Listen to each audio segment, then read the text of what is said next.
Good morning. So I'm starting my soaking of quinoa. I do about 3 cups of quinoa, and the ratio is for every 1 cup, it's 2 cups water. So for 3 cups of quinoa, I'm going to do 6 cups of water. So now that I've measured this out correctly, I'm going to stick it in my fridge, and I'm going to leave it for at least 12 hours.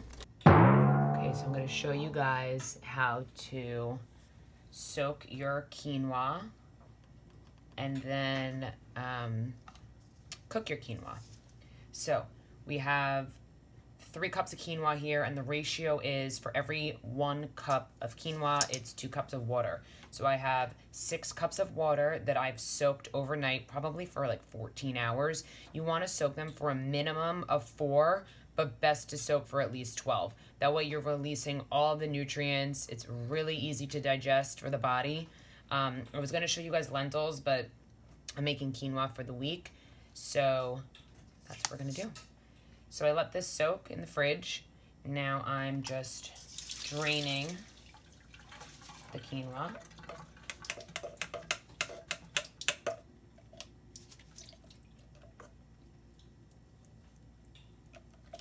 I have some extra here. Just going to put that at the top of the sink.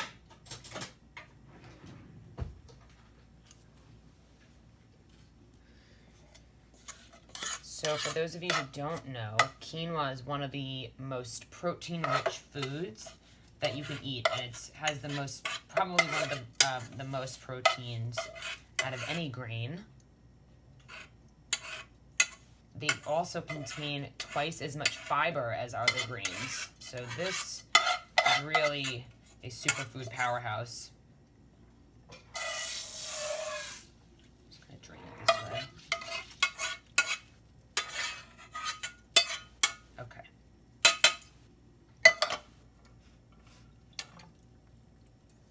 Also, for those of you who are plant-based, this is really a really great superfood for you guys. Like I said, it has a ton of protein, a ton of fiber. It also has iron and magnesium, which is really great. Okay, so now that I've drained it, I'm going to put it back in.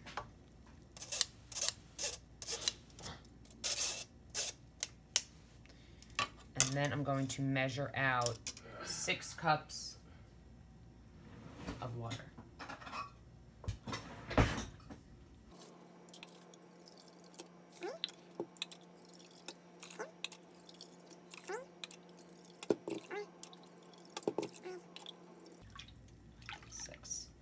Okay, so now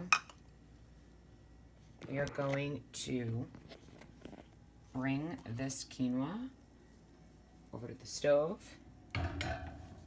and we're just going to bring it to a boil.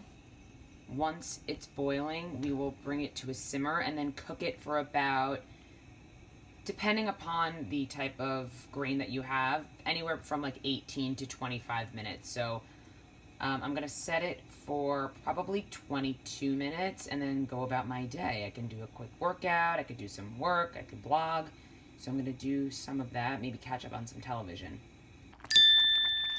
So it's just about ready. May need a couple more minutes, but you could see the consistency. It's so fluffy and dense. And again, this is so much better for you. It's so much easier for your body to digest. It releases all of its nutrients. There's a little more water, so I'm going to let it sit for a minute or 2 more. And then once it's done, I'm going to add some pink Himalayan salt, a little bit of black pepper, some turmeric. But once it's done, because I feel that if I put the salt in and the spices in while it's cooking, it tends to lose the flavor. So once it's done, I feel like that's when I get the most flavor. But there you have it. I mean, proof is in the pudding. Delish. This is the finished product. It is so fluffy. It really makes such a difference. Like I said, at least 4 hours, but this was soaked for 14.